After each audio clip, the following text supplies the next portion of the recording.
Ce dimanche, quelque chose se prépare. Et non, ce n'est pas un hasard si tu regardes cette vidéo en ce moment précis. Tu aurais pu scroller, tu aurais pu ignorer, mais quelque chose t'a arrêté. Une force que tu ne sais peut-être pas encore nommer. Mais moi, je sais ce que c'est. C'est Dieu qui t'attire à lui. C'est sa main qui s'étend vers toi, précisément aujourd'hui, précisément en ce moment. Tu fais partie de ceux que le monde ne comprend pas vraiment. Tu te sens différent, à part, parfois seul, même entouré de gens. Tu portes en toi une profondeur que peu de personnes autour de toi semblent voir. Et tu t'es peut-être demandé pendant longtemps, pourquoi moi? Pourquoi est-ce que je ressens les choses aussi intensément? Pourquoi est-ce que j'aspire à quelque chose de plus grand, de plus vrai, de plus puissant que ce que le monde ordinaire peut offrir? La réponse est simple, et elle va changer ta vie si tu la reçois vraiment. Tu es élu, pas au sens d'une supériorité humaine, mais au sens où Dieu t'a regardé, t'a connu avant même ta naissance et a dit « celui-là, celle-là, je les veux avec moi ».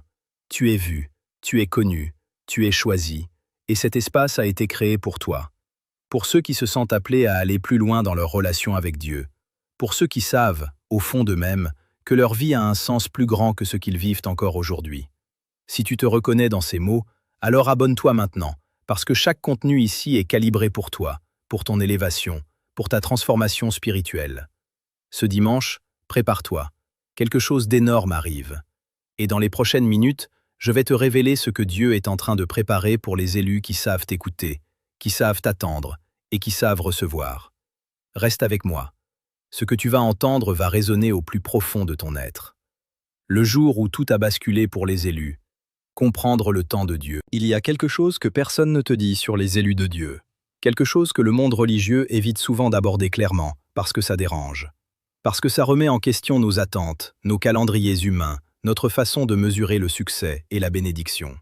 Voici ce que personne ne te dit. Les élus de Dieu passent presque toujours par une période de silence, d'attente et d'incompréhension avant que la grande percée arrive. Ce n'est pas un bug dans leur parcours spirituel, c'est le plan. Pense à Joseph. Ce jeune homme avait reçu des rêves extraordinaires de la part de Dieu, des rêves qui annonçaient une destinée immense. Et qu'est-ce qui s'est passé juste après? Il a été trahi par ses propres frères, vendu comme esclave, emprisonné injustement. Des années et des années de silence apparent, de souffrance, d'attente sans réponse visible. Combien de fois a-t-il dû se demander si ses rêves étaient vrais, si Dieu l'avait vraiment choisi, ou si tout ça n'était qu'une illusion? Et pourtant, en un seul dimanche, tout a basculé. En un seul jour, le plan de Dieu s'est manifesté avec une puissance et une rapidité que personne n'aurait pu anticiper. Du fond de la prison au sommet de l'Égypte, en un instant, parce que le temps de Dieu n'est pas le temps des hommes. Et toi, là où tu es en ce moment, dans cette période qui te semble longue, lourde, incomprise, sache que tu es peut-être à quelques heures de ton propre basculement. Ce dimanche, quelque chose d'énorme se prépare pour les élus qui ont tenu bon, pour ceux qui n'ont pas abandonné malgré le silence, pour ceux qui ont continué à chercher le visage de Dieu même quand les portes semblaient fermées. Tape maintenant en commentaire « Je reçois ». Ces deux mots simples sont une déclaration, une ouverture spirituelle. En les tapant, tu dis à Dieu « Je suis prêt, je suis disponible. Je crois que ce que tu as préparé pour moi est réel, et je l'accueille. Ne passe pas à côté de ce moment. Tape « Je reçois maintenant ». Aujourd'hui, j'ai quelque chose à vous avouer. J'ai mis des années à comprendre pourquoi certaines personnes semblent attirer naturellement le succès, l'amour, l'abondance, pendant que d'autres courent sans jamais y arriver. La réponse? Ce n'est pas une question de chance, c'est une question de fréquence. J'ai condensé tout ce que j'ai appris dans un guide complet de 21 jours, le livre Code vibratoire. Ce que tu trouveras à l'intérieur. Un programme jour par jour pour nettoyer et reprogrammer ton énergie. Les techniques de manifestation les plus puissantes. 369, scripting, Pilo méthode. Le guide complet des chakras, des fréquences solfège et de l'astrologie vibratoire. 40 affirmations de haute fréquence pour tous les domaines de ta vie. Le lien est dans ma description. Commence ton voyage aujourd'hui. Si tu lis encore ceci, c'est que quelque chose en toi cherche à changer. Mon livre Code vibratoire est là pour t'accompagner pendant 21 jours. Pas avec de la pensée positive en surface, mais avec une vraie reprogrammation en profondeur. Conçu pour ceux qui savent qu'ils méritent mieux et veulent enfin le prouver à l'univers. Télécharge-le dès aujourd'hui via le lien en description. Ce n'est pas ce que tu fais qui définit ce que tu attires, c'est ce que tu émets. J'ai écrit ce livre pour toi, pour qu'en 21 jours, tu deviennes enfin la fréquence de ce que tu désires. Code vibratoire, lien en bio. Ne laisse pas passer cette opportunité de transformer ta vie. Depuis que j'ai partagé mon guide avec mes premiers lecteurs, les retours sont incroyables. Des personnes qui bloquaient depuis des années sur leur situation financière, leurs relations, leur santé, ont commencé à voir des changements réels après quelques jours seulement. Pas de magie, juste une méthode sérieuse, construite sur la science des fréquences, la psychologie de l'abondance et des pratiques spirituelles ancestrales. Le code vibratoire est disponible maintenant. Si tu es prêt à changer de fréquence, il est temps. Lien en description ou dans la première commentaire. Épingle. La signature des élus. Pourquoi tu te sens différent depuis toujours?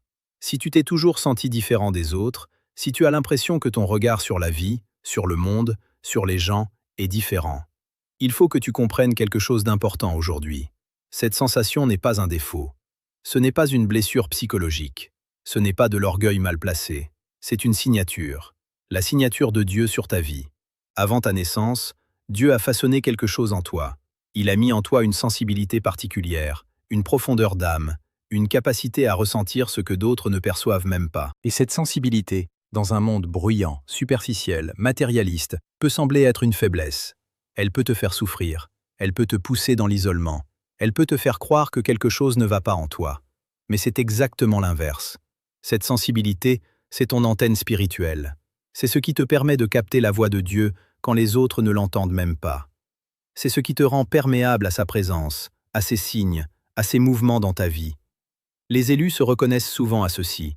Ils ont une soif que rien dans le monde ne peut vraiment étancher.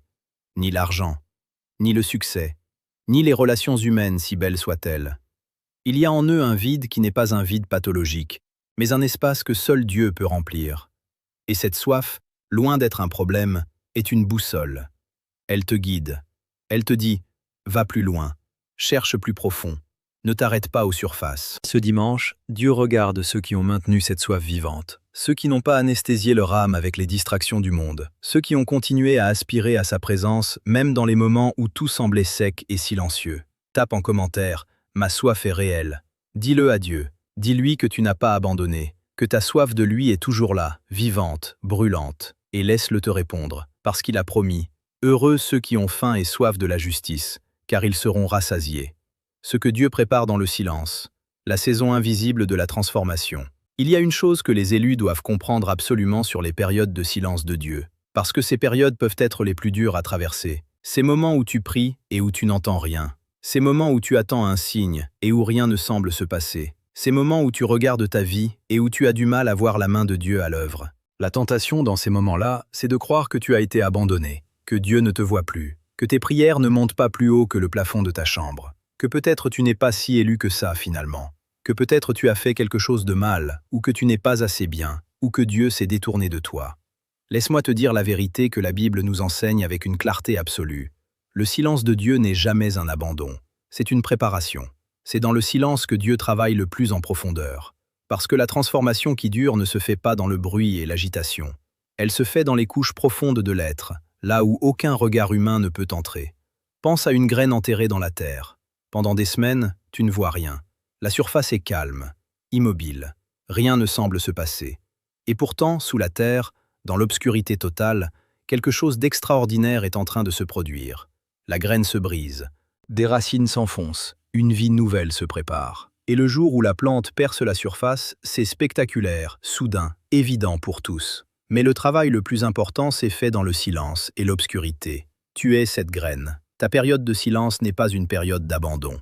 C'est la période où Dieu enfonce tes racines plus profond que jamais, pour que quand ta percée arrivera, elle soit solide, durable, impossible à arracher.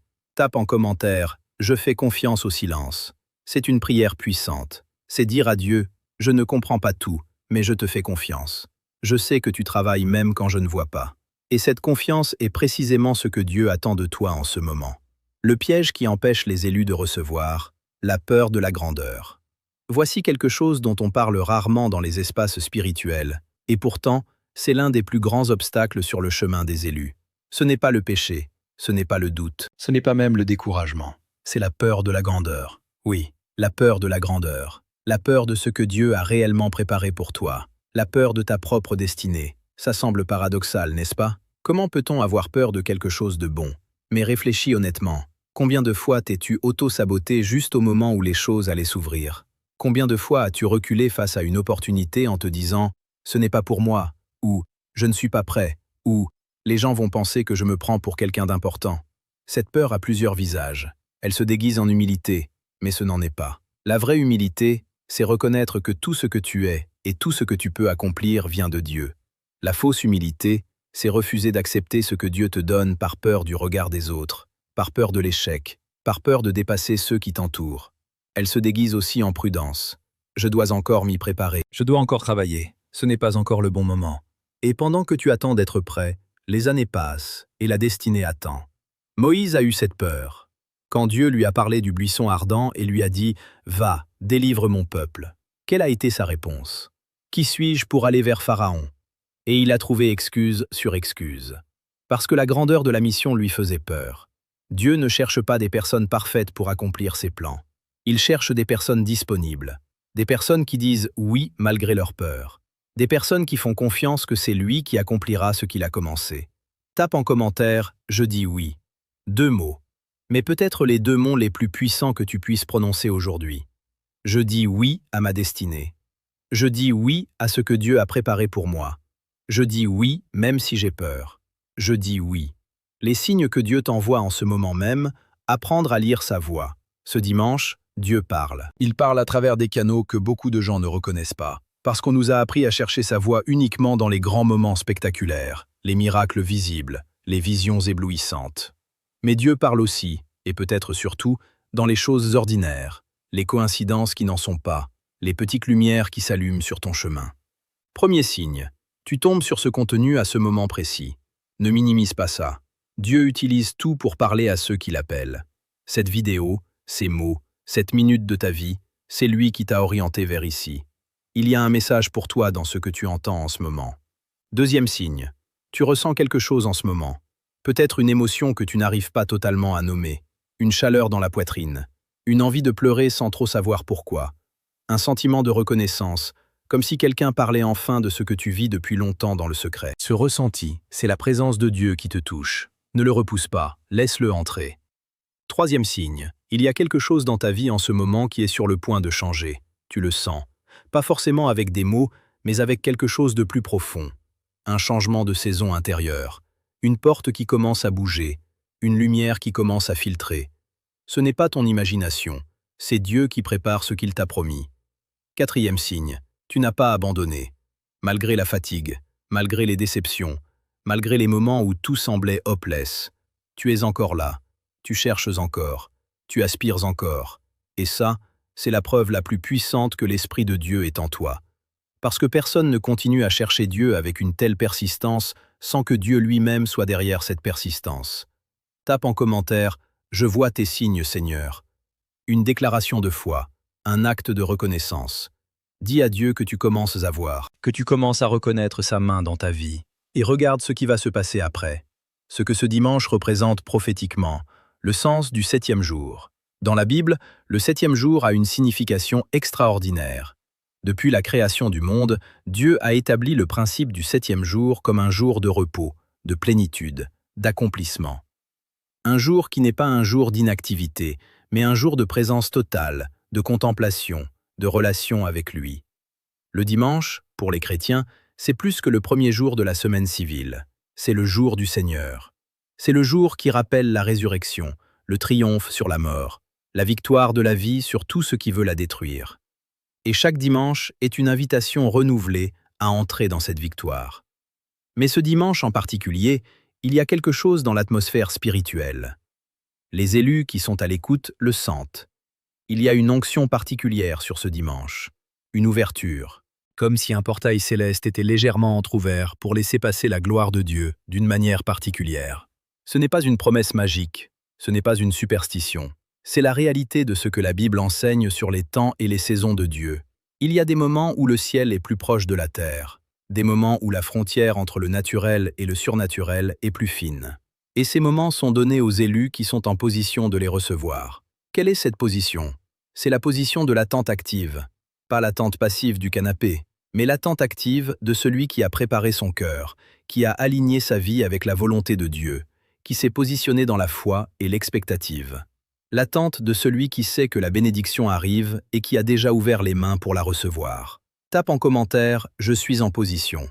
Déclare que tu es prêt, que ton cœur est préparé, que tu attends activement ce que Dieu va faire ce dimanche. Et que rien, aucune distraction, aucun doute, aucune voix contraire ne te fera sortir de cette position d'expectative. L'histoire de ceux que Dieu a surpris un dimanche, témoignage et réalité biblique. Je veux te partager quelque chose qui va renforcer ta foi de manière concrète. Parce que la foi a besoin de s'appuyer sur des réalités, pas seulement sur des émotions. Et l'histoire biblique regorge d'exemples de personnes que Dieu a surprises, transformées, élevées en un jour, en un moment, souvent en un dimanche, un jour de rassemblement, un jour du Seigneur. La résurrection de Jésus s'est produite un premier jour de la semaine. Ceux qui étaient morts, ceux qui semblaient définitivement perdus, ce sur quoi les disciples avaient tiré un trait, a été ressuscité dans une gloire qui dépasse toute compréhension. Le tombeau fermé, scellé, gardé, n'a pas résisté à la puissance de Dieu. Et ce matin-là, Marie-Madeleine, qui venait pleurer son Seigneur mort, a été la première à voir le ressuscité. Elle est venue avec des larmes, et elle est repartie avec un message de gloire. Est-ce qu'il y a quelque chose dans ta vie qui ressemble à un tombeau en ce moment? Quelque chose que tu as cru mort? Une relation, un projet, un rêve, une santé, une situation financière, un lien familial. Quelque chose sur lequel tu as commencé à faire ton deuil, à accepter la perte, à baisser les bras. Ce dimanche, Dieu veut te dire, le tombeau n'a pas le dernier mot. Ce que tu crois mort peut ressusciter. Parce que le Dieu que tu sers est le Dieu de la résurrection. Pas seulement la résurrection de Jésus qui s'est passée il y a 2000 ans, mais la résurrection de tout ce que la vie, le péché, l'adversaire ou simplement le temps a essayé de mettre en terre dans ta propre vie. Et il y a aussi l'exemple de la Pentecôte. Des gens rassemblés, en attente, ne sachant pas exactement ce qui allait se passer, mais obéissant à la parole de Dieu qui leur avait dit d'attendre. Et soudain, un bruit comme un vent violent, des langues de feu, une transformation radicale et instantanée qui a changé le cours de l'histoire. Ta Pentecôte personnelle, peut-être, c'est ce dimanche. Tape en commentaire « Ma résurrection vient ». Déclare-le sur ta situation, sur ce que tu crois mort, sur ce que tu as failli abandonner. Ma résurrection vient. Comment recevoir concrètement ce que Dieu prépare pour toi ce dimanche? Il ne suffit pas de savoir que Dieu prépare quelque chose de grand. Il ne suffit pas de le croire intellectuellement ou de le ressentir émotionnellement. Il y a des positionnements concrets, des attitudes spirituelles précises, qui font la différence entre ceux qui voient la bénédiction de loin et ceux qui la reçoivent réellement. Premier positionnement, la gratitude préalable. Avant même de voir ce que Dieu va faire, remercie-le pour ce qu'il prépare. C'est ce que Jésus a fait avant de ressusciter Lazare. Avant de demander qu'on ouvre le tombeau, avant que Lazare soit sorti, il a levé les yeux au ciel et dit « Père, je te rends grâce de ce que tu m'as exaucé. » Il a remercié avant de voir le miracle. C'est ça la foi. Et c'est ça qui active ce que Dieu a déjà préparé. Deuxième positionnement, le lâcher-prise du contrôle. L'une des choses qui bloque le plus les bénédictions de Dieu dans nos vies, c'est notre acharnement à contrôler comment les choses doivent se produire. On prie, mais on dit à Dieu par quel canal répondre. On fait confiance, mais seulement si les choses se passent d'une certaine manière. On s'ouvre, mais avec des conditions. Dieu ne peut pas remplir un vase fermé. Il ne peut pas entrer dans un espace où il n'est pas vraiment le bienvenu. Le lâcher-prise, c'est dire « Seigneur, je ne sais pas comment tu vas faire. Je ne sais pas par quel chemin tu vas me conduire. Mais je te fais confiance, totalement, sans condition. Fais ce que tu veux faire, comme tu veux le faire. » Troisième positionnement, l'action de foi. La foi sans œuvre est morte, nous dit la Bible. Ça veut dire que croire que Dieu va agir doit se traduire par une action concrète de ta part. Quelle action concrète peux-tu poser aujourd'hui, en amont de ce que tu crois que Dieu va faire? Peut-être appeler quelqu'un pour te réconcilier. Peut-être commencer ce projet que tu remets depuis des mois. Peut-être te lever plus tôt pour prier. Peut-être donner quelque chose de concret à quelqu'un dans le besoin. Tape en commentaire « Je passe à l'action » et précise quelle action concrète tu vas poser ce dimanche pour te positionner dans la foi. Ce que Satan ne veut pas que tu saches ce dimanche, les stratégies de l'ennemi contre les élus. Il faut être honnête et direct sur un sujet que beaucoup évitent par peur de paraître trop dramatique ou trop religieux. Mais la Bible est claire là-dessus, et ignorer cette réalité serait te laisser sans armes face à quelque chose de réel. Ce dimanche, au moment même où Dieu prépare quelque chose d'énorme pour les élus, l'adversaire travaille aussi. Pas parce qu'il est aussi puissant que Dieu, il ne l'est absolument pas, mais parce qu'il connaît les points de faiblesse des humains, et il s'en sert avec une précision redoutable. Voici ses principales stratégies contre les élus en ce moment. La première, c'est la distraction. Il va faire en sorte que cette journée soit remplie à ras-bord de choses urgentes, mais non importantes. Des notifications, des conversations, des urgences fabriquées, des divertissements. Tout pour t'empêcher de prendre le temps de te positionner spirituellement. Parce qu'un élu distrait est un élu qui ne reçoit pas ce que Dieu lui avait préparé. La deuxième, c'est le découragement soudain. Juste au moment où tu commences à espérer, une pensée négative arrive. Un souvenir douloureux. Une voix intérieure qui dit « Tu sais très bien que rien ne va changer. C'est pareil depuis des années. Arrête de te faire des illusions. » Cette voix n'est pas la tienne. Elle n'est pas celle de Dieu. C'est la voix de celui qui a peur que tu reçoives ta percée. La troisième, c'est la comparaison. Il va te montrer la vie des autres, leurs bénédictions apparentes, leurs succès visibles, pour t'amener à questionner Dieu et te demander pourquoi toi tu n'as pas encore reçu. La comparaison est une arme de destruction massive de la foi. Mais voici ce que l'ennemi ne veut pas que tu saches. Tu es déjà vainqueur. Pas parce que tu es fort, mais parce que celui qui est en toi est plus grand que celui qui est dans le monde. Et ce dimanche, ta simple décision de te positionner dans la foi défait des stratégies entières de l'adversaire. Tape en commentaire « Je suis vainqueur en Christ ». Une déclaration de guerre spirituelle. Une affirmation de ta position réelle. L'ennemi tremble devant cette déclaration. Tape-la maintenant. La prophétie pour ce dimanche. Ce que Dieu dit aux élus aujourd'hui. Je veux terminer cette vidéo par quelque chose de puissant. Quelque chose que j'ai senti sur mon cœur de partager avec toi. Et si tu es encore là, si tu as regardé jusqu'ici, si tu as tapé les déclarations dans les commentaires, alors je crois que ce message final est précisément pour toi. Voici ce que je crois que Dieu dit aux élus en ce dimanche. Je t'ai vu dans ta chambre quand tu pleurais sans que personne le sache. J'étais là. Chaque larme que tu as versée dans le secret, je l'ai gardée précieusement. Tu n'as jamais pleuré seul, même dans tes nuits les plus sombres. Je t'ai vu quand tu as douté, quand tu t'es demandé si tout ça était réel, si j'existais vraiment, si je me souciais vraiment de toi. Et je n'ai pas été offensé par ton doute, parce que je sais ce que tu portais, je sais ce qui t'a amené là. Et ma réponse à ton doute n'est pas la colère, c'est la tendresse. Je suis venu encore plus près dans tes moments de doute que dans tes moments de certitude. Je t'ai vu tenir bon quand tout te disait de lâcher. Je t'ai vu prier quand tu n'avais plus d'énergie pour prier. Je t'ai vu chercher ma face quand le monde te proposait tellement d'autres visages. Et cette persévérance, cette ténacité, cette soif qui ne s'est jamais totalement éteinte, ce n'est pas un hasard. C'est moi qui l'ai alimentée. C'est moi qui ai gardé cette flamme vivante en toi, même dans les vents les plus violents. Et maintenant je te dis, lève la tête. La saison de l'attente tire à sa fin. Ce que j'ai préparé pour toi dépasse ce que tu as imaginé, dépasse ce que tu as osé demander. Parce que mes pensées pour toi sont des pensées de paix et non de malheur, pour te donner un avenir et une espérance. Ce n'est pas une promesse vague, c'est une promesse personnelle, pour toi, pour ce dimanche, pour cette saison.